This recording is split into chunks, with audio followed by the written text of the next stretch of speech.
Good afternoon, everyone, and welcome. Delighted to have you here at one of the public policy events that we've put together for this very important campaign season. Certainly want to acknowledge our colleague Katie Bailey, who was responsible for putting all these together. And for those of you who have followed her situation, want you to know that she is making slow but steady progress, and we ask you to keep her in your prayers for a full recovery, and that we'll see her smiling face among us sooner rather than later. I want to thank both Congressman Larson and John Decker for being with us for this discussion about issues that are before this country. And if you've been to these prior ones, we all recognize how important these races are, from the presidency right on down to the U.S. Senate seat, to the 5 congressional seats, and to our local House and Senate elections that will all be here. Will be with us on November 6th. Our reason for doing this is they're twofold. One is to give you, as our investors and our friends, the opportunity in a slightly more intimate setting to hear directly from the candidates on their positions on the key issues, and then to have an opportunity to ask some questions of them. And secondly, really to urge you to encourage your friends, your colleagues, your family to make sure they vote on November 6th, regardless of who you support, what issues are out there. There are a couple of key referenda issues, including one dealing with the MDC. If you live in one of the MDC towns, it's an important time for all of us to make sure we're as informed as we can be, and most importantly, to exercise this very sacred right that we all have to vote on November 6th.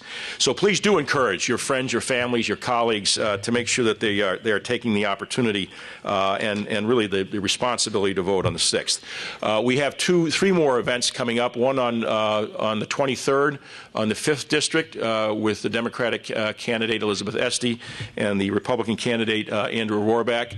That'll be out in Avon at the Bell Terrace. On the 24th at noon in our office, we have invited all of the candidates for the Senate and House races for the Hartford seats. That'll be at noon in our office. And then on November 2nd, we will be hosting Linda McMahon here, like we did with Chris Murphy earlier. That'll be on the 2nd of November. And then we will be getting information out to you on a post-election wrap-up on November 13th. More to come on that. So the format this afternoon is we've asked each of John and John to whose bios are in the program, and I want to keep these introductions short so that you can hear from them. Ask each of them to talk for about 10 to 12 minutes on the points that are key to them. I'll try to act as I'm not sure I want to say moderator, given the way that moderators get criticized in this. So I will be some kind of neutral party to try to keep us on time. And after John Larson will go first, and then John Decker will open it up to questions. Ask them both to sit up at the table here and field your questions. So without further ado, let us move into the program, and please welcome to the podium Congressman John Larson.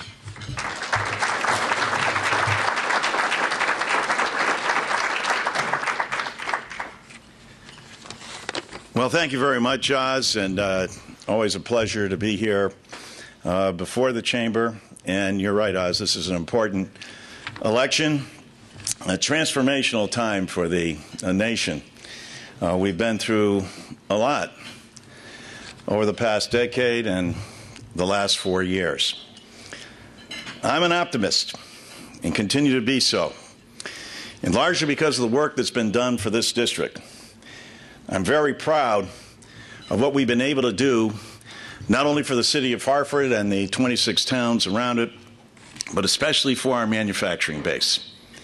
To be able to say, as a member of Congress, that one of my proudest days is knowing that we have secured the manufacturing and industrial base for the state of Connecticut. By having the Joint Strike Fighter be the single source in the battles of engine wars that go back to the 80s was probably the most important accomplishment. I think both Joe Lieberman and I agree that we've been able to do in public life. That's $90 billion for one engine coming over the next 30 years. When you add to that the work that we've done securing the tanker, working together with the entire Connecticut delegation, That tanker was scheduled to go overseas, but to the intercession of the state of Connecticut, the state of Kansas, and Washington State, we turned that around. That's an additional $40 billion that's going to be coming into the state over the next 25 years.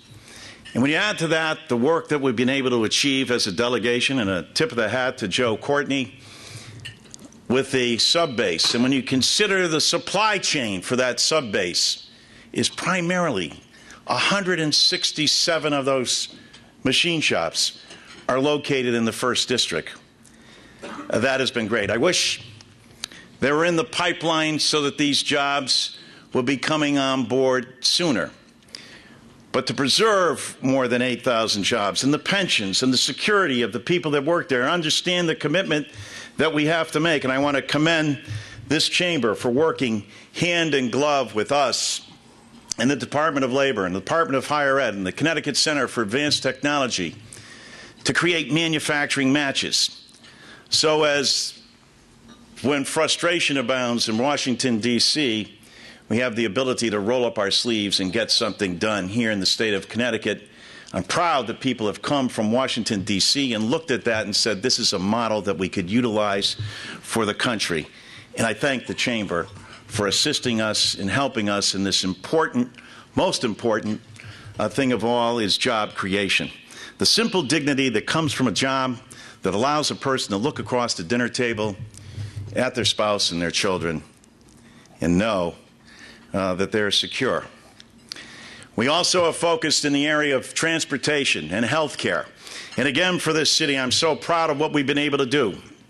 We had a ribbon cutting just a week ago, 2 weeks ago, excuse me, at Charter Oak, where they were the recipients, and Ed, you were there, where they were the recipients of $11 million that we were able to bring back to this district, to put people back to work, but as importantly, to make sure that we're providing the community that much needs the health care that is provided for them by the dedicated people at Charter Oak. To work with the hospital associations within this region to work and assist them to avoid what would have been a $30 million cost that they would have had to bear, demonstrates the capacity always and the need for us to work together.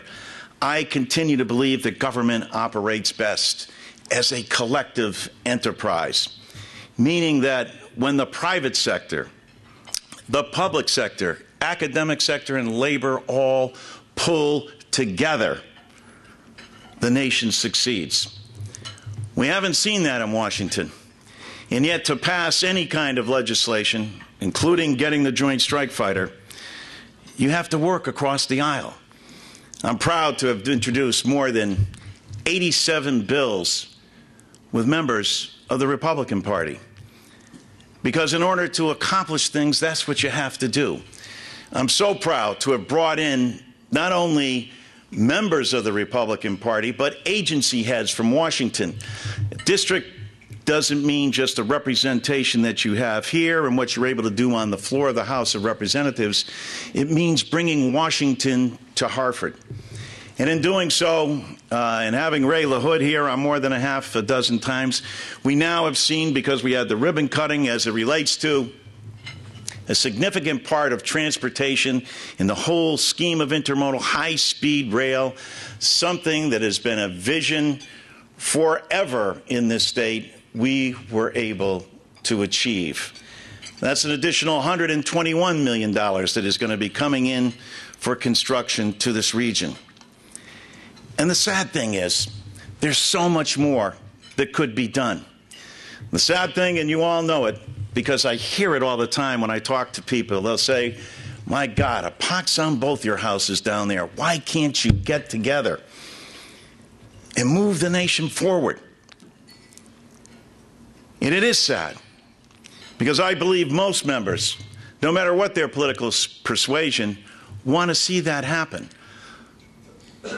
But sometimes politics gets in the way of moving a nation forward. And you can't set out with your primary goal to beat the President of the United States if your primary goal is you'd rather see Obama fail than the nation succeed, it's a non-starter. And yet, we face some very difficult tasks and have made steady, however slow, progress, coming out of the worst recession since the Great Depression. We need to continue to make more progress. I'm a strong supporter of Obamacare. We live in a great region, a region that thrives on insurance. We're going to have incredible opportunity because of Obamacare. We're going to have opportunity not only for our citizens that are going to be the direct recipients of making sure that pre-existing conditions are covered, that kids are able to stay on their policies to age 26, that we actually expand the life of Medicare, not reduce it.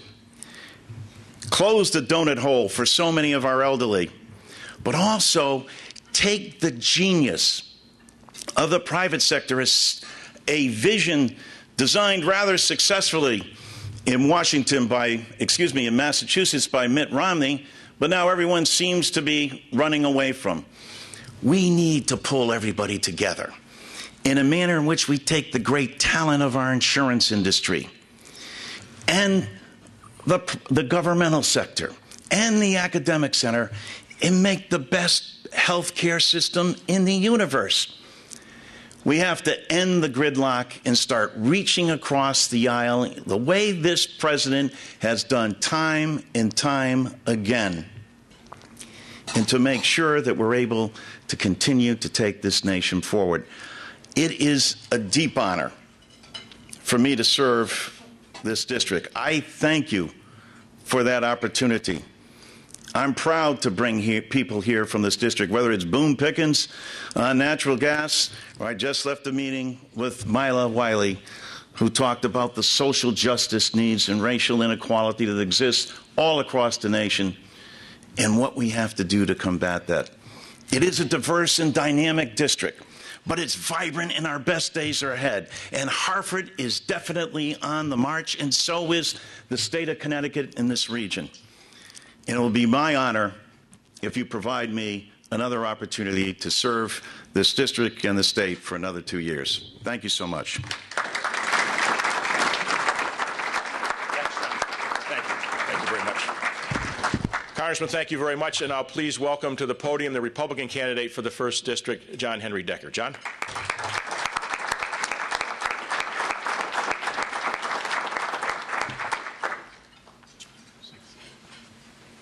Let me adjust this here. I'm a little bit taller. So, first off, let me start by saying thank you. It is an honor to be here. It's an honor to try to represent all of you. It's an honor to run against John Larson, chairman of the Democrat caucus. You know, he's been there. He's earned that position. And I want to thank everyone that's here, coming to hear our views and articulate our differences, so you have a better understanding of who we are, why we're running. I want to thank Metro Hartford Alliance and each of you for being here. Matt Corey, too, for coming out, who's also an independent candidate. If you don't know who he is, he's here, too, and he has a voice, and I want to thank you for coming today, too. For those who don't know me, let me just give you a quick background, because I'm not a household name, and I'm trying to establish who I am and why I'm running. I'm a certified financial planner. I work with small businesses and corporations, individuals and families, a lot like yourself. I talk to you about your own personal, fiscal, or financial matters. I'm a corporate retirement director, and I work with companies and small businesses, and I advise them on their fiduciary responsibilities and what they need to do as far as running their company and their retirement plans. I'm very active in the community, and if you read my bio, you'll see what I do. I'm a treasurer and deacon of Asylum Hill Congregational Church. In fact, on the way here, I even had to stop by to sign all the checks for the week, as part of my daily responsibilities. I'm on the board of directors for the Mandel Jewish Community Center. And my friends there tell me, like, Decker, if you can transcend politics like you have religion, we can get a lot done in Washington. I'm on the board of directors for Business for Downtown Hartford, a small advocacy group right here in Hartford that tries to identify problems in the greater Hartford area to make Hartford a better place to live, visit, and even run a business. I'm involved in the Quest program with Leadership Greater Hartford, which has introduced me to wonderful nonprofit organizations and gotten to know all those individuals and what they're doing right now to make a difference in this community and their own struggles that they face due to rising prices and inflation. So anyway, that being said, let me tell you about why I ran. Running for public office was something I never envisioned. You can go back to my high school teachers, my elementary teachers, none of them will ever say, John Henry Decker, boy, I remember him, he wanted to be president one day. No, this is the last thing I really thought I'd ever do. It's almost unfortunate that I have to do this. I'm blessed in many ways. You know, my wife and I, we have 3 wonderful kids. You know, you heard me talk about I'm active in the community. We've got great jobs. But you know what the problem is? I personally believe our politicians, both Democrats and Republicans, both sides, are failing us. Washington is broken. I could no longer sit back and just not be quiet. I had to speak up. So that's what I'm doing. And I said this at the convention. Ironically, as a kid, I grew up in Washington, D.C. after my parents' divorce, and my mom moved from Connecticut down to D.C. And I was in 8th grade when Ronald Reagan was inaugurated. And what I always admired about Ronald Reagan was the way he would articulate the American values and the ideals and what our country stood for. But I also loved how he would challenge government, particularly big government. And I remember like his famous slogan when he said, the 9 most feared words in the English language are, I'm from the government and I'm here to help. And he continued to challenge big government. And he would tell me, like, only in government are your successes rewarded with more money. And that's very true today. I mean, think about what's going on. We need to get back to where our country was 236 years ago, when we were founded on limited government and fiscal responsibility. When we had, basically you would come to this country and start over again, and you wouldn't have government on your backs. So that's why I'm stepping forward. And I think we need to do this. I think we need someone that challenges government, challenge what's going on there, the debt, the spending, all the regulations, the procedures going on that are holding this economy back. So I step forward, again, because I believe in this country, and I believe what's going on right now is failing us. If you think about what is going on right now in Washington, and all the problems I just articulated with the debt and the spending, look no further than the fiscal cliff. This is something that was created out of a super committee. Actually, you recommended a year ago. That super committee failed. It's going to pull $46 billion next year from sequestration, hurting our defense industry and jobs here in Connecticut. Our politicians in Washington, again, both sides, they are ignoring this problem. Do you know what's going to happen? They're going to get back in a lame duck session, no less, try to come together at 2 o'clock in the morning, pat each other in the back and say, job well done. That's not the way it's done in the real world. Businesses get together and they plan. They need to draw building plans and get permits. They have to get contractors and loans. It doesn't happen overnight. It's not shovel ready overnight. They have to plan and know what to do. And when businesses don't know what to expect, they can't even begin to decide if they're going to make an investment in themselves. That's why we spent trillions and trillions of dollars, yet we have the slowest economic recovery in history. And look what's going on with our government. We are adding $4.5 billion a day to our debt.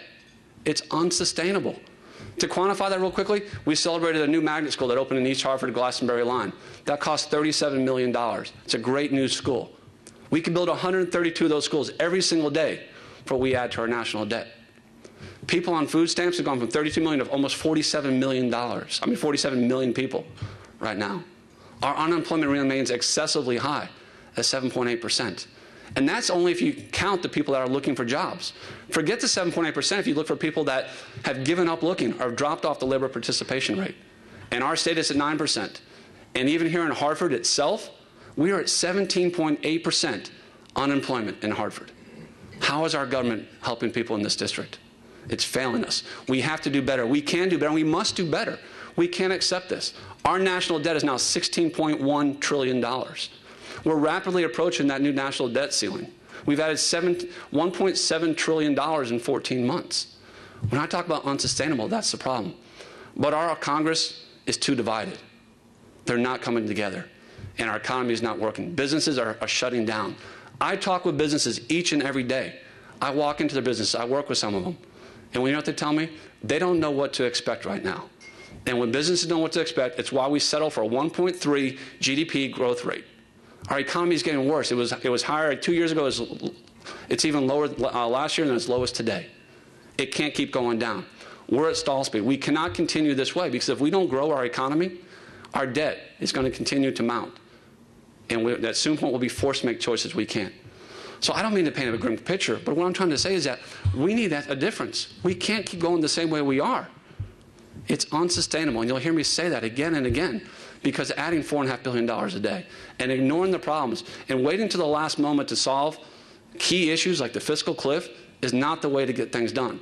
It may be the way to do it in government, but it's not the way to get it done in industry. So I decided to speak up. And so here I am today in front of you. I'm asking you for your consideration and hopefully your vote too. But I believe it's important. And let me conclude with a couple things. You know, one of the things that he has done well is spoken up for our defense industry. But, you know, having him as a representative or myself, they're not mutually exclusive. You know, I grew up in the 80s. I know how important a strong national defense is. I saw Ronald Reagan build up a defense to defeat the Cold War. I know how important defense is. And if you don't think I'm going to fight for Pratt & Whitney and all the other defense jobs in the state, there's no way I won't do that. It's important. We have to have a strong national defense. The world is closing in around us, and we have to be able to protect ourselves. You know, I believe the bipartisanship in Washington, again, is dividing our country. We need people that will come together. People in the community always come together, identify a common goal, and solve it. It doesn't matter political parties. I did the same thing on my search committee at church. I've done it within the community here, too. You come together to solve a goal. No matter what that goal, parties shouldn't matter. We have a goal of growing this economy and taking care of our debt. That should be front and center. We need to address the fiscal cliff. We have to do it. If you want to see the difference, watch both of our interviews on CT Network, the Connecticut Network, CTN, with the Hartford Current editorial board. You'll hear some of the approaches I take and the partisanship. It's a must-do versus, you know, kind of an opposite approach. I think you'd find them very interesting if you watch the two different styles and approaches of someone that comes from the community, is not kind of poisoned by being in Washington for years. You know, unfortunately, I think that's, again, why we need to make these changes. So I'm thrilled to do this. I really believe that we need to get back to Citizens Congress, elect individuals from the community that are immersed in the community, that understand the community, that work with nonprofits, that work with businesses, that work with individuals like each of you. And I think together we can do that. We have a wonderful district here in Hartford to New Hartford and 25 other great towns. I'm someone that's from the community with a heart for this community, and I felt compelled to speak up and run for this office. And I'm so proud to do it, and I can't thank you enough for your consideration. Thank you very much.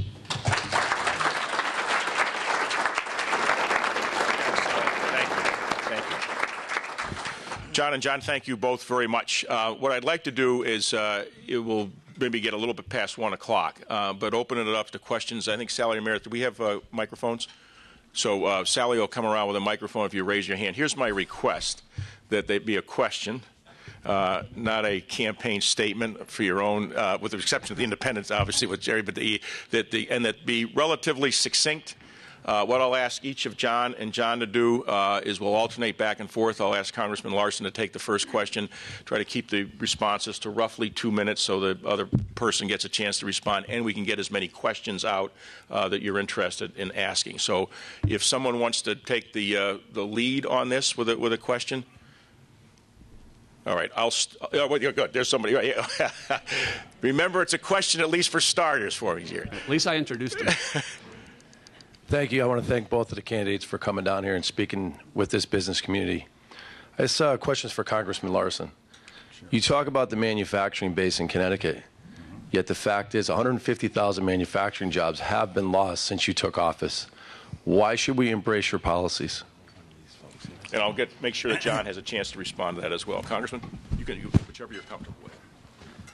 Well, manufacturing is not the responsibility of the United States Congress, but providing an opportunity for manufacturing to grow and flourish is.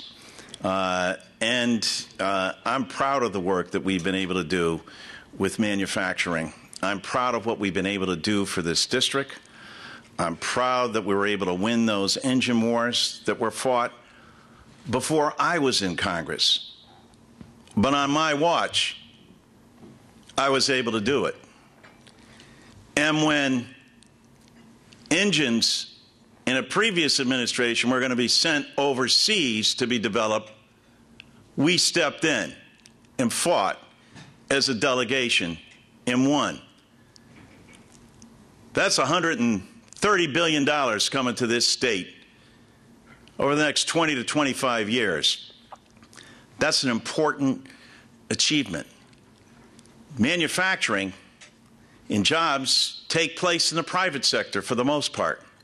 But as I said from the outset, government is a collective enterprise. And when we work hand in glove, when we provide the research and development, when we make sure that we get the kind of quality education that you need, when we do the kind of training that we've done in conjunction with the Chamber and look at making sure that we have that next generation of qualified machinists and workers, then we're preparing that workforce in the future. Manufacturing is now on the rise, primarily because we've had an effort to make things here in America. Because we know when you make it here in America, every American gets the opportunity to make it. I have to respond also to this fiscal cliff notion as well, just simply because I can't let that stand. 17 times under Ronald Reagan, the debt ceiling was raised. 8 times under George Herbert Walker Bush, 7 times under Bill Clinton, 6 times under George W. Bush. The fiscal cliff was artificially created by people who wanted to drive the nation to a cliff in order to make a political point. Voted against that, voted against sequestration. But what I did say once the committee was formed is that we would do this. Job creation equals deficit reduction. We can reduce more than 1/3 of the deficit by putting the country back to work, by making things here in America, by embracing a manufacturing agenda. We haven't even been able to extend the courtesy from the opposition party of taking the president's bill up on jobs. That's unheard of in this country. But when the goal is to block Obama instead of seeing the nation succeed, that's why you have gridlock. We'll continue to reach out across the other side, but let's tell the truth like it is and how it proceeded. John?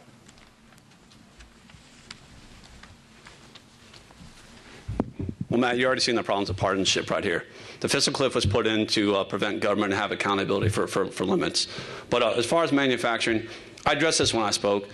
You know, whether it's you, myself, or our representative reelected, he's not mutually exclusive to this district. Just because he acts like we're not going to all fight for jobs. We love our district. We want jobs here. You and I, or any of us who is elected in this district, would fight for job creations, manufacturing jobs, et cetera, in here.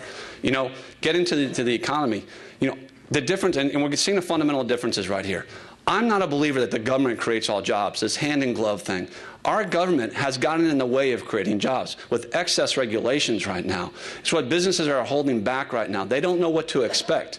And we're not going to create manufacturing jobs as long as the government continues to grow and be more intrusive on the individuals and the businesses that want to know the risks that they have to take and the return that they can expect for creating one job, let alone thousands of jobs. Question, we'll get a microphone. Sally, right up. Karen, you got it right up in the front here.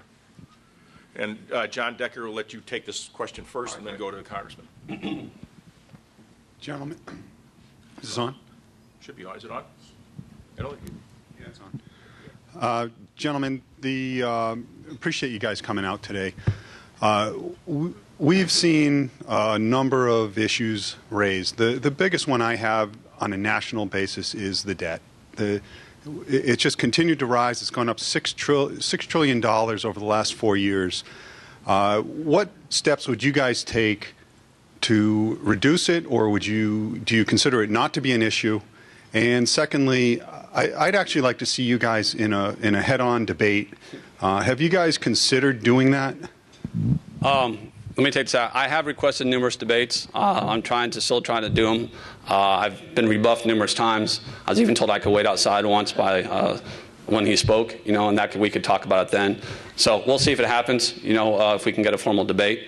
But again, I wouldn't, you know, I think that if I were elected, I would consider my responsibility to have a debate and let people hear, you know, my issues and what I would do going forward if I'm reelected. That being said, the debt. The debt to me is right there as one of the biggest issues.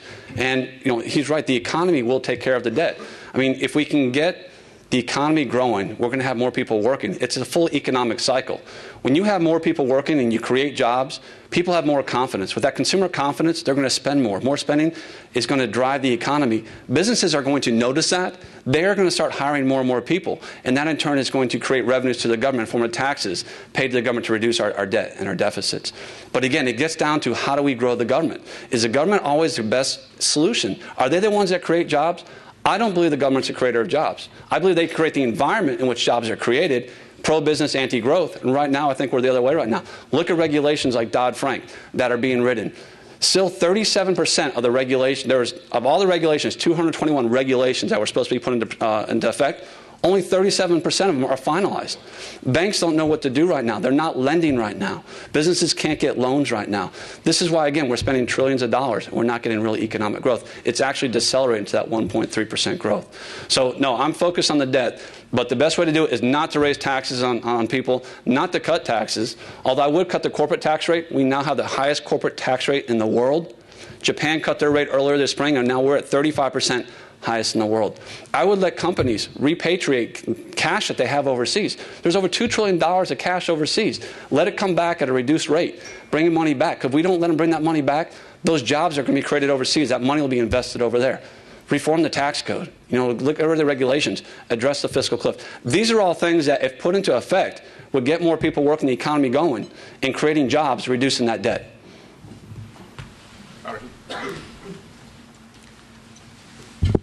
The most important way to address the national debt is the proposal that I made throughout the summer of last year, and that's that job creation will equal deficit reduction. And at a time, especially when we needed to put the country back to work, to have the select committee not even consider that and ultimately disband without taking or doing anything but kicking the can down the road was thoroughly frustrating.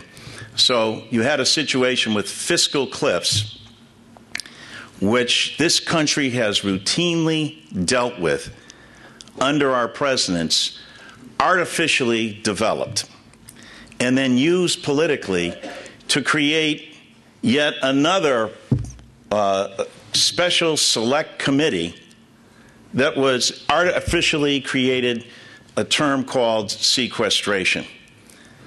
The path forward for us is to grow the economy. It's also to tighten our belts and reduce government. It's not about big government or small government. It's about efficient government. That's what we have to have, and that's what we should be striving for in terms of dealing with our national debt. Now let's also figure how we got to this debt. Because when a previous administration took over, we had a surplus on our way to eliminating the national debt by 2009. Then we ended up in 2 wars. And for the first time in the nation's history, those wars were unpaid for. And then we ended up with another windfall, a gift in Medicare that was unpaid for. And the AARP came out and called for it to be repealed. And then we have tax cuts as well. And so we find ourselves in that situation prior to the collapse of our economy in 2008. And that required government to step in. And government has to step in these instances. George David, when I called and asked him what he would do given the situation, the announcement, the staggering announcement from Secretary Paulson, that it wasn't just a recession, it was the whole economy that was at risk if we didn't take action. I'm proud to say that a majority of Democrats, because it was the nation that was at stake here, stepped up and did the right thing. While Newt Gingrich came to town and encouraged the Republicans that if they wanted to win and control, the political thing to do would be to vote against. would be to block what their own president and Treasury Secretary were calling for in the midst of facts that they knew to be true. I give John Boehner a lot of credit. He stood up then. He couldn't get a majority of his colleagues to follow him. He stood up last summer. He tried to do what Tip O'Neill did with Ronald Reagan. Here's the difference. Tip O'Neill could come back and he and the president could keep their word. John Boehner couldn't because of what's happened in Washington.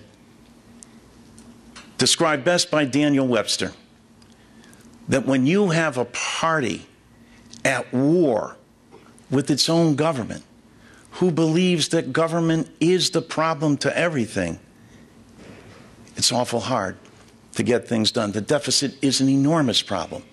It's got to be tackled in a balanced way. But the most forthright way to tackle it is by putting people back to work. And yes, most jobs are created in the private sector, but they're augmented by government. And when government comes in and assists the infrastructure, roads, bridges, streets, sewage systems, schools are not Democrat or Republican. They're the infrastructure of this nation. And imagine if we were working together and took the proposal of Rosa DeLauro and myself about having an infrastructure bank where the private sector got to put into that, and jobs would be created based on not only capital that was put forward by government, but then augmented by the private sector, and focusing on those job opportunities and those projects that are in greatest need and would have the greatest chance of moving the nation forward and continue to invest in our people. Do you want to touch the debate question, John? The debate question. Well, we'll be meeting again tomorrow. We're in Manchester, I believe. It's not a forum, though, like this. Well, I don't control debates, in terms of, well, I don't. I don't organize debates. Any person that lays out a debate and say they want it, the League of Women Voters usually puts on a debate. Someone usually calls for a debate. Who? Actually, I have spoken to League of Women Voters, and we're trying to get some dates confirmed. And we'll present. Well, that's good, John, that you've spoken to them. But we've said, and I apologize that I was unable to make the forum last week. I apologize for that. But we had a family circumstance that prevented me from not being there. But I go where we're invited to go. It's now, 21 days left to the election? And we'll be meeting again. My understanding is that we're going to meet again on Dennis House, that we're meeting again in Manchester, and then we're meeting again out in West Hartford. Now, I don't control the forums, the format, or the debates. That's not my responsibility or my job. But when invited, I go. Thank you, sir. I'm going to take this. I'm trying to be sensitive to folks' time. We'll take one question back there and then one up in front, and then we'll see where we are with time. And the first response will go to Congressman Larson. Go ahead. Congressman, do you mind if I sit? No, that's fine. Okay. Just as long as you can. Congressman Larson, in baseball, if you're batting 300, you're doing pretty well and you're paid pretty well for it. I'm going to suggest that you're batting less than 300 as our state congressman and representative. I would suggest that you were probably batting 250 with bringing the business into Connecticut and supporting the defense spending. And I think that's great. But I think anybody that represents Connecticut would do the same thing. My concerns are the bigger problem is the $6 trillion debt that's been incurred while you've been down there in Washington in the last 4 years. Also, this Obamacare, which is killing all the small businesses. I'm a small businessman, and all of my friends that are in small business, and we employ about 70% of the people in Connecticut, we're hurting badly with this. If you've got 47, 48, 49 employees, you're not going to go over 50 employees. The Obamacare is going to kill us in terms of the future costs going down the road. The Senate hasn't had a budget in 4 years. The President of the United States... I want to make sure we have a question I have in there. a question. I want to get the question. I have a question. The President of the United States hasn't submitted a budget that's passed even the Democrats down there. I want to know what you're going to do to get us a budget in the next 2 years, a balanced budget. Thank you. Okay. Proud to say that the Democrats in the House of Representatives, which I am a part of, passed a balanced budget that both dealt with sequestration, dealt with the national debt, and dealt with putting the country back to work. I can't account for what happens in the United States Senate, but I will tell you this. When we were in the majority, they blocked over 497 bills put forward in the House of Representatives, 70% of which were bipartisanly passed. 60% of those 70 all job-related. Now, you have a problem with Obamacare. Let's take a look at where the nation was. 44 million people without any form of health insurance. Our hospitals overburdened. Our emergency rooms becoming what in essence was the health care system for the country. People losing their homes, more mortgage foreclosures over health care than any other issue. There was a need for people to step in and do something. Clearly, not a perfect bill, but also with limited help from the other side, even when the model for it was the idea of a Massachusetts governor and other Republicans who have put forward the notion. And what is that notion? The way that our health care system has evolved in this country, the private and public sectors needed to come together. I think that there's even more opportunity as we approach the time of 2014 when the bill actually goes into effect, that we can rectify a number of the issues that are out there and utilize the great talent, technology, and innovation of an industry right here in the state of Connecticut that is going to benefit from 33 million more people that are going to be going into a system, and an opportunity once in the exchange for smaller businesses to be able to link up with larger entities, a notion that many have subscribed for years called pooling, that will allow the rates of a smaller business to drop dramatically.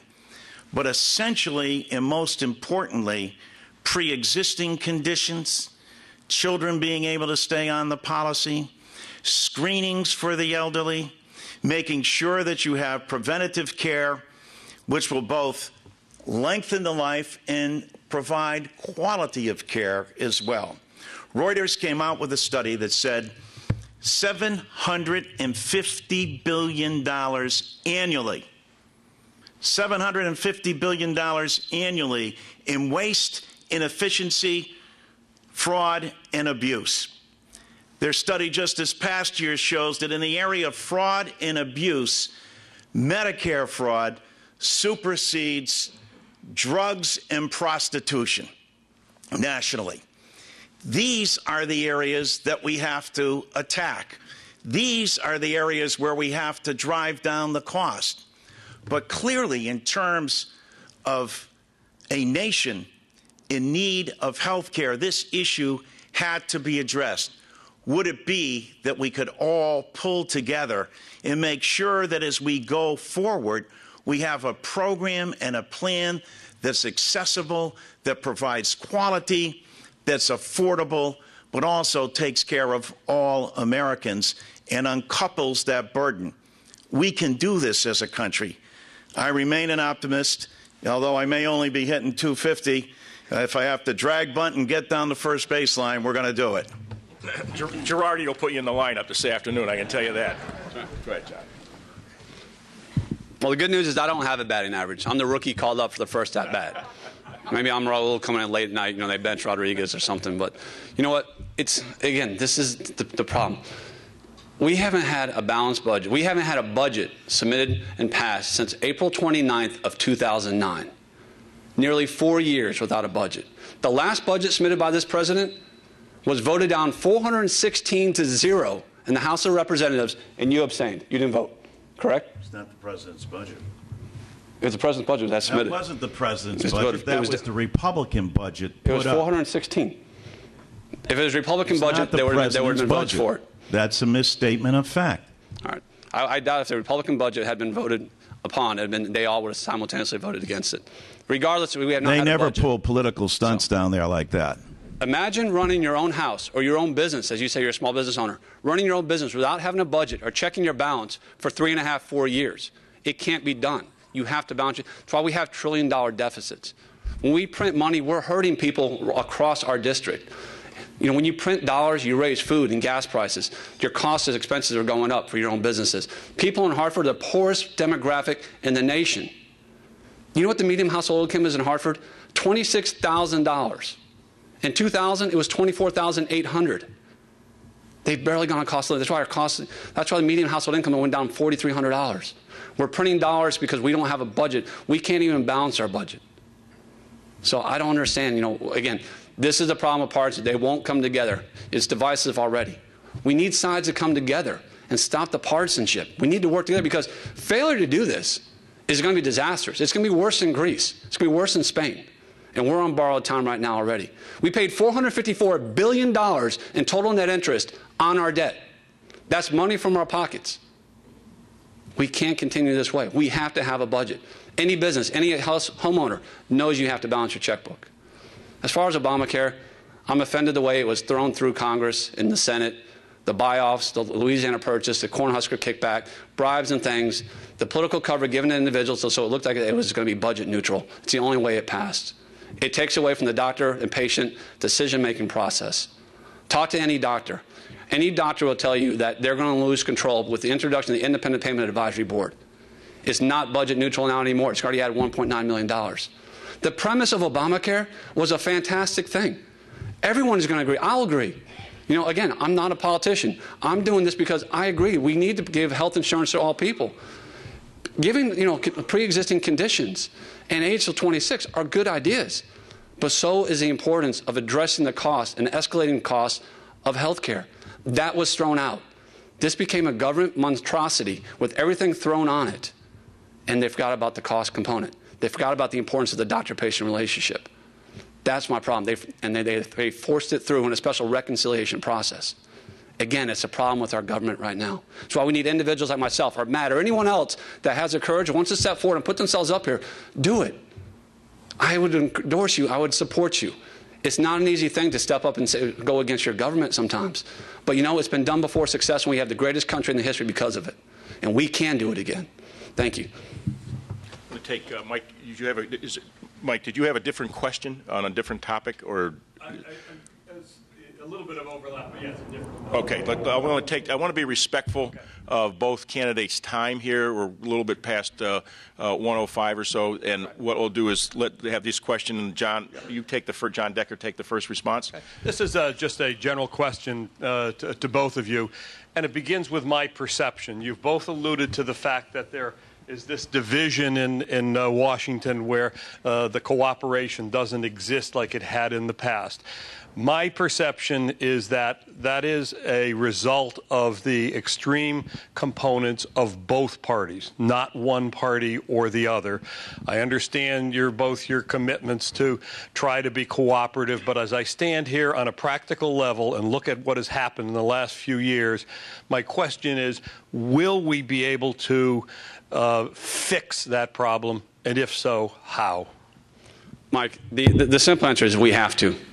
You know, failure can't be an option. We have to do that. You know, it's you know, I think it's because of the vitriol, the bipartisanship, everything going on in Washington is why Congress has a 10% approval rating right now. They're failing us. We have to get people in there that will come together and work together. If I can win in a district like this, there are going to be a lot of individuals that step forward from the community, the private life, and try to run for the good of this country. I think that's what needs to be done. You have to get people that haven't been in Washington that, you go down there, and I know with respect to him, he went down there with wonderful ideas and a wide open mind and wanted to do this. But after 14 years now being the chairman of the Democrat caucus, you get away from trying to represent this district and from trying to be an individual coming together. We've got to get citizens back in our Congress. We've got to come together because we can't solve this. All my life in various boards and committees, I've done that. I don't think it's Democrat versus Republican. It's us coming together as our government. I haven't said things, blaming one party or the other. It's both parties. They've done this. This debt goes back to, well back in the 1990s. We had balanced budgets back then. But we can't keep having trillion-dollar deficits. And we need people that recognize the seriousness of this and will appreciate what it's doing by printing dollars and weakening our country. So the answer is we'll do it. We have to do it. I hope people, sometimes, maybe you have to have a crisis. And one of the things I'll think is maybe what our generation will be remembered as, the greatest generation was remembered for the sacrifices that they made in World War II. Maybe we'll be remembered for the sacrifices that we made, for stepping forward and making the difficult decisions and solving the problems in our government and our deficit right now.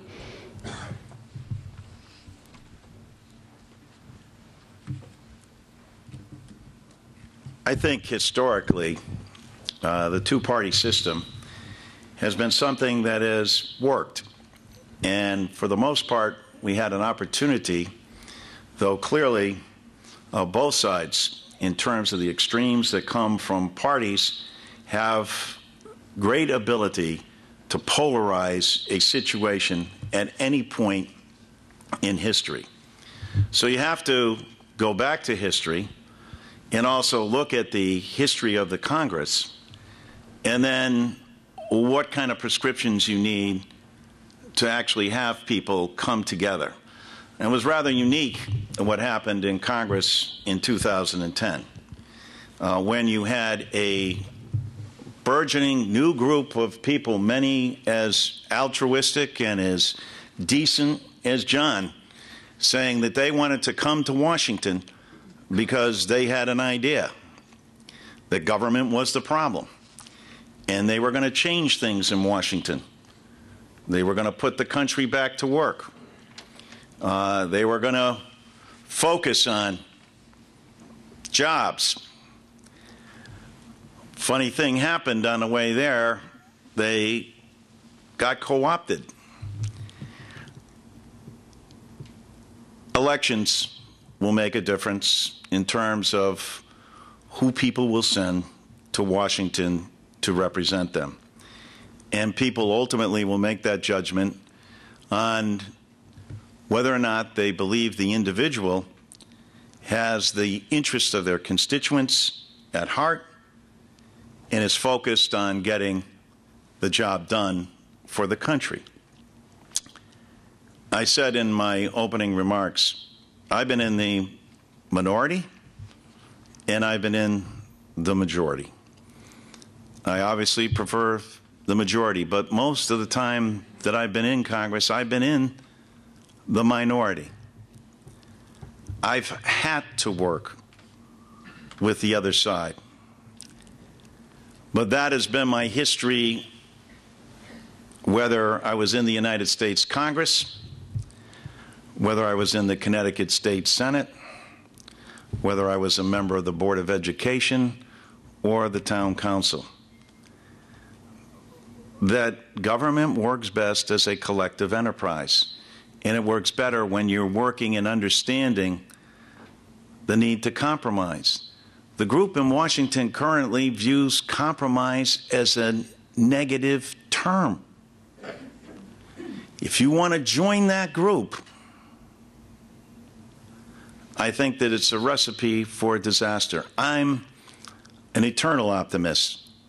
I believe deeply in our country and in the institution of Congress, as I do believe most members do. I think this lame duck session is going to speak volumes to people stepping up and stepping forward, because some who have left voluntarily and some who will leave involuntarily understand what's at stake here and understand what's happened in the past 2 years. You can't be at war with your own government. You got to work within the Constitution and in the construct of what we have put together. And with all its warts and blemishes, and with all due respect to people who say, we're like Greece, give me a break. We are the preeminent military, cultural, economic leader of the world.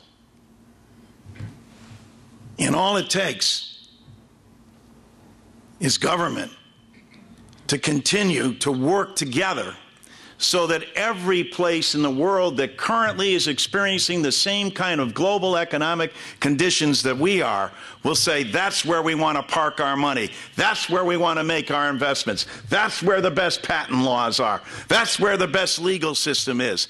That's where the best education system is. It's in the United States of America. That's why I believe it's a glass half full, and we have to always move forward. That's what this great nation of ours is all about. Lifting people up.